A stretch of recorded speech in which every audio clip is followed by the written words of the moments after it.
Wadston still had to function as a home where people lived, and a sizable community existed to achieve this.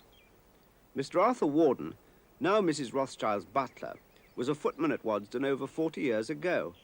I talked to him in what used to be kitchens and are now the National Trust tea rooms. On one occasion, when the Princess Royal was here, I was handing the salad bowl, which was very valuable, and in my hand, the stem of the salad bowl come off. I immediately thought, I'm for the high jump. I took it back to the serving room, handed it over to the man in charge of it, and said I would take this back to Mrs. Green, the housekeeper, after the lunch was over. This I did, and Mrs. Green said to me, don't worry, Arthur, that was glued on, which was a great relief to me. It must have been. What usually happened with the china after the meals? After the meals was finished, they were taken back to Mrs. Green's room, where they were washed up by her and her assistant. No one outside of that was allowed to touch that china in the way of washing up. Was it hard work when you did all those parties here? Yes, very hard work.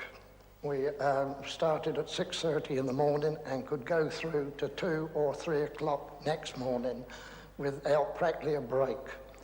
Especially when we had the likes of Sir Winston Churchill staying. He kept you up, did he? We kept up card playing.